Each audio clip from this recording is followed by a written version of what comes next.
Hello people, this is Ken. Welcome back to Kente Construction, whereby we usually talk about construction related issues. Na leo nataka pia niwashukuru kwa ile kusimama na kunipea support yenu na kunipea kazi. Bado niko Narok na nataka nionyeshe progress ya Narok vile imekuwa ikiendelea. So hapa Narok nilifika nikawaambia kuhusu hii kazi ya Narok vile ilivyokuwa. Ni a standard 3-bedroom house ambayo client aliniona na akafurahishwa na services zangu na akaniita na akanipa kazi. So this is day 2. It's an early morning ambapo mimi huwa nafanya kazi mchana. Sometimes nakosa kuwapea video because of distance. Sina mtu wa kuchukua video, so huwa nafanya kazi na napeana video jioni. So saa zingine jioni mvua kunanyesha, huwa naacha sasa napeana asubuhi. So it's a chilly morning, tumeamka. Ndege zinaimba. Tuko kwa nature ya Narok. Hapa ni pazuri, hizi outskirts, sehemu inaitwa Lerai. It's very nice, no pollution, no noise. Yani watu wametulia, bado huku hakujaja. So tulianza roofing. This house it has its own plan, na hii ndio roof ambayo iliwekwa kwa hiyo plan. My work ni kuexecute ile kitu imechorwa, kumake sure ile kitu unaona kwa karatasi ndio utaiona kwa ground.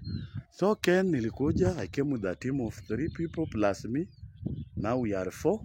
Tunafanya hii kazi, and this is so far what we have done in 2 days. So today we are starting day 3 and I have to share with you our progress. Hizi mbao client alinunua na ni mbao mzuri. Mostly when you buy timbers, we have different yards.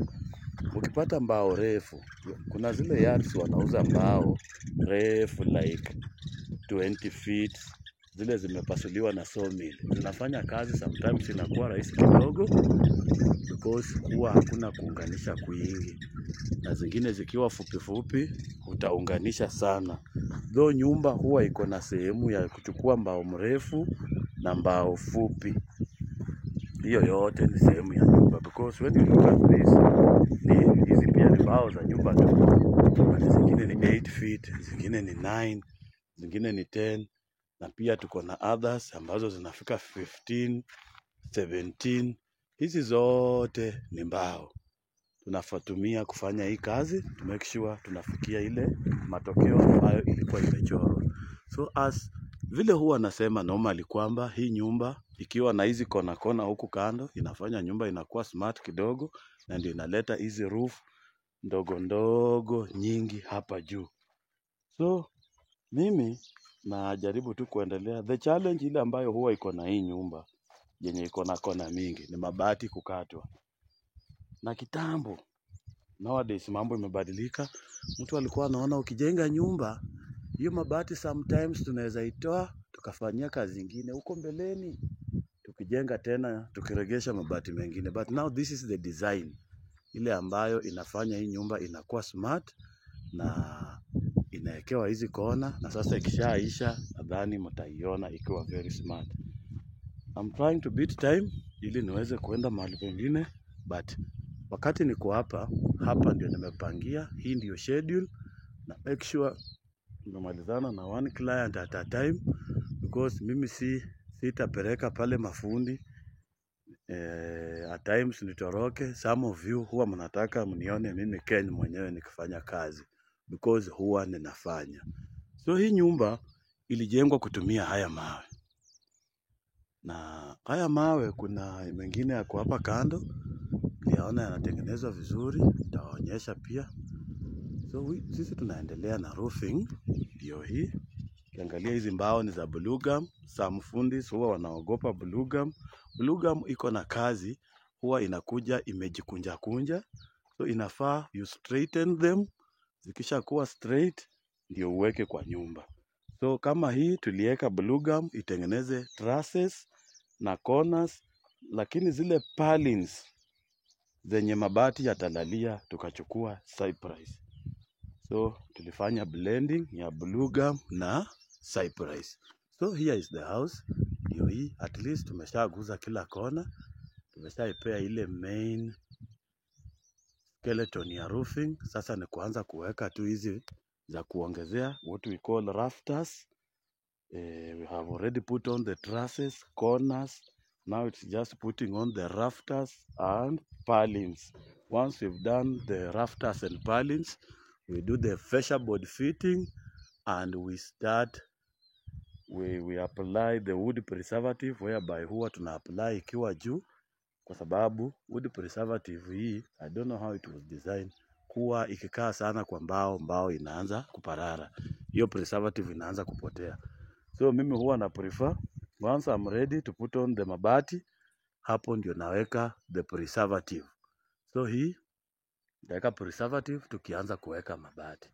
So we are trying to give this roof, we have different types of roofs, whereby every client chooses his own roof. The reason why hizi nyumba kwa estate zinatofautiana ni kwa sababu kila client ako na kitu inampendeza na anataka ikuwe yake.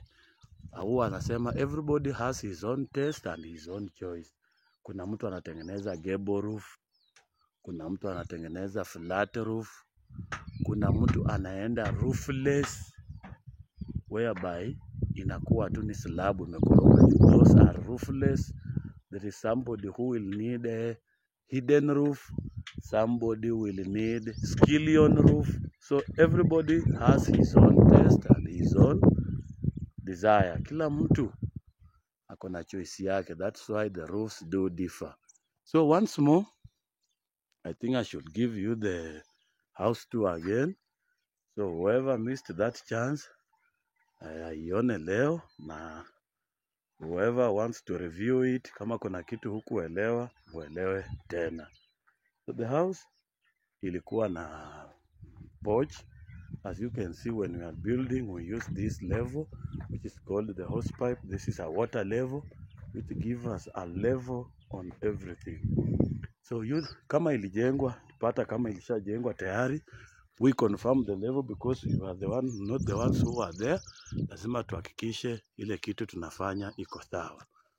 So I give you a house tour once more, kwa wale ambao hawakuona waweze kuona. So this house ilikuwa na open veranda, which is here, and you can see kuna dirisha na mlango hapo kwa hiyo veranda. Na kwa hii sitting room ilipewa a corner window. Corner window inachukua two sides of the wall. On the L junction, now it has a corner window. Alafu kuna a bedroom beside, which is not the master bedroom, nayo pia iko na window. Na kwa ile master bedroom pia iko na window. That is the front face of this house. So mbele ya hii nyumba iko na madirisha manne. And that bedroom, ukiangalia pale kando kuna dirisha inapita, inaonekana mpaka ile side. So the bedroom, master bedroom has two windows. The other bedroom here also has two windows. So ukiingia kwa open veranda, it's very open. Unaingia, after finishing maybe itawekewa ka grill. Ukiingia unaingia kwa lounge, which is the sitting room. Now kwa sababu tunaanza kazi, kuna pieces za mbao, alafu pia kuna the roofing is here upside. This is now the artwork. This is where Ken now brings his art. Hapa ninapanga mbao. Hizi mbao zinajipanga kulingana na plan. Ukiona tu zinapita hapa juu hivi, usidhanie ni mbao tunachukua tukigonga. This is a skill. This is a skill. This is a brain somebody anai-apply on the ground. This is a skill. Hii kujua hii mbao inafaa ipite hapa, hii hapa, hiyo ni skill. So hapa ukiingia unakuwa uko kwa lounge, ambapo nilisema this is a standard and simple 3 bedroom. Ukiingia uko kwa lounge, the lounge was measuring 16 by 17. So ndio hii ilijengwa nje na mawe na ndani ikafanywa partitioning na machine cut. The good thing about here, this area, nilisema it's almost near the source of materials. So kujenga somehow simiti ndio inakukanganya, but other things hizi kama hizi mawe, they are almost locally available. So ukiwa kwa hii lounge, kulikuwa hapa na mlango ambayo inaenda kwa corridor, ambayo haitakuwa ni mlango, it will be just an opening. As you can see, its size ni kubwa, ni size ya double door ile ya steel door, because it measures 4 upana wake ni 4 na height ya kawaida ya mlango. So ukiingia hapo, you want kama una corridor, ambapo hii corridor ilifinywa kidogo. That's why I'm telling you this is just a standard. Ndio hii ni corridor ya 3.5 which is 42 inches. Mara nyingi corridor huwa ni za 4 feet or 5. So ndio hii. Hiyo side kulikuwa na mabedroom zile za watoto, ambapo tulianza na huko hiyo side hiyo. Ukiingia kwa hii corridor, huku ndio hizo mabedroom, na huku kuna ukuta kanazuia, but mlango iko juu ya master bedroom. So ukiwa kwa hii corridor tu, immediately from the lounge unapatana na kitchen. Hii nyumba haina dining. This is the design ya mwenye nyumba. Unakutana na kitchen. Kitchen ilikuwa an open kitchen because as you can see this wall ilikuwekwa fupi to make it an open kitchen. Ukiingia yule mwenye kitchen ananipanga hapa na vitu zake, ambapo zitawekewa zile kabati. Storage itakuwa ni juu kwa hiyo ukuta hapa ya vitu za kitchen, alafu hapa chini kuna kuwekwa worktops na mambo ya nyumba inaendelea. Beside the kitchen kulikuwa na pantry ambayo ilikuwa ni store ya kitchen, iko hapa, na pia ni kadogo tu, iko hapa. Ilikuwa una store vyakula zako za kitchen. Turudi kwa let's tumalizana na huku nyuma kwanza. Ukiwa kwa kitchen bado kuna mlango. Hii mlango inakuja nyuma kwa back porch, ambapo pia it's just an open tiny back porch. Hii ni ya kupolea nyuma. Nilisema pia sometimes mtu unaweza jisikia na jiko, unapikia hapa mchana ukitaka githeri kama bado hauna jikoni ya nje. So ukija unarudi ndani. So ukiwa nje unaona hii mlango ile ya katikati na ile ya mbele ni kama zinashikana, unaonyesha nyumba yako vile iko. So hivi ndo ilivyo. So ukirudi kwa haka ka corridor hapa inside unapata hii side ambayo ilikuwa ya mabedroom. Kuna bedroom moja iko hapa which was measuring 10 by 10. This is a standard 3 bedroom. Na hizi rooms mimi naona iko sawa kama unaitaka, ama if you can do your adjustment iko here. So this room ni ya either mgeni ama mtoto, na iko hapa karibu na kitchen. So ukiendelea unapata hapa mwisho kuliekwa washroom mbili ziko hapa, 2 washrooms, moja iko hapa na nyingine iko hapa, ziko tu katikati. Mwisho ziko pamoja na ziko na partitioning ya ukuta katikati. So hizi ndio washroom za hizi 2 bedroom. So ukirudi hapa juu unapata kuna another bedroom ambapo imeface mbele na pia iko na dirisha mbili, whereby hii kwa hizi residential houses ni mzuri, but what I don't advise ni mtu kulala karibu na dirisha.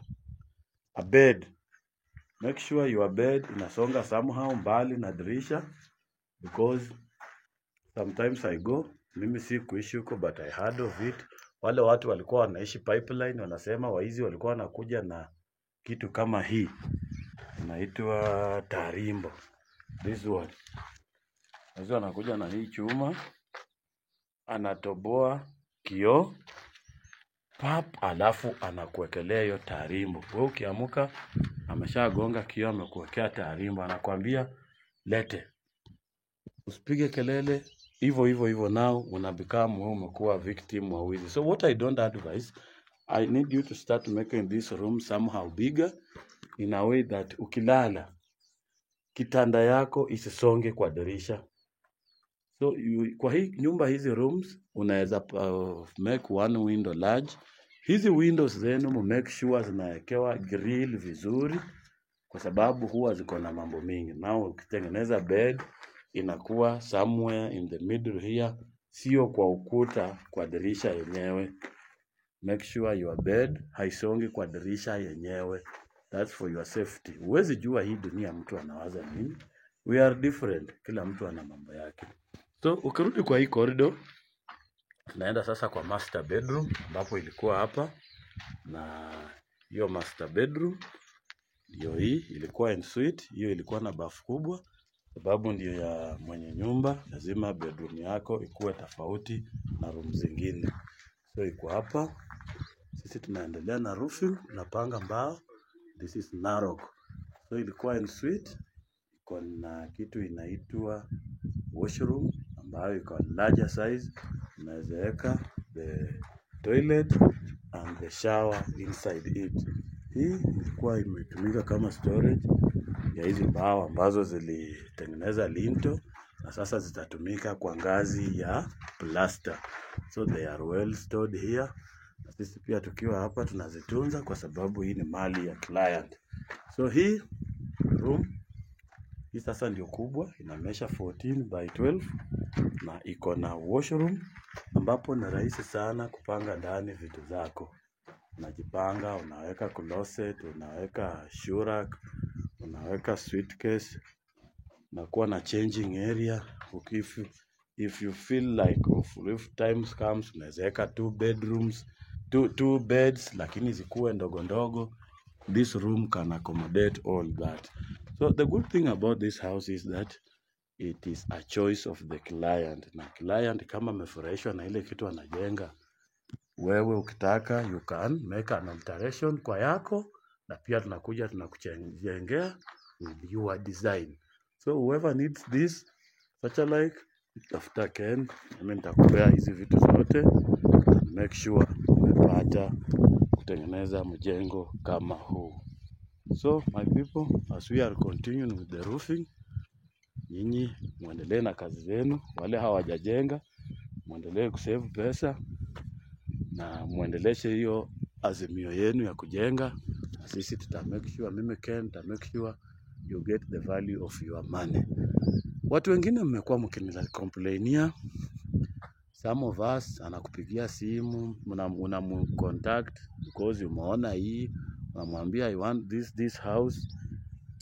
In fact, una certain client aliumizwa sana, anatumana mawe, anatuma fundi, lete mawe 1500, fundi anamletea 1300. Hiyo unakosa. Kula haki yako, because you can't jump from one step to another with just 24 hours. Mambo ni pole pole na kila mtu atafikia mahali anapofaa. So fundi, tujaribu kuwa waaminifu. When we do this job, let's serve the clients very well, wapate what they need. So you continue watching as I give you the update of this roofing, and I know in 2 days time takuwa nimefikia mahali ili niende nionane na client wengine. So mimi Ken, I'm on site. I know the feeling of this site. Kukua on site, unakaa hapo, unapika hapo, unakula hapo, unalala hapo. That makes inakuwa na rahisi kufanya hiyo kazi. Cohesion yangu na my team inakuwa rahisi. So I know what the team feels. Tunafanya kazi pamoja na kila mtu anaelewa kile kitu kinachoendelea. So all of you, thank you for the support. Nyinyi endeleeni kuona Ken, na mimi Ken taendelea kuwapa mazuri.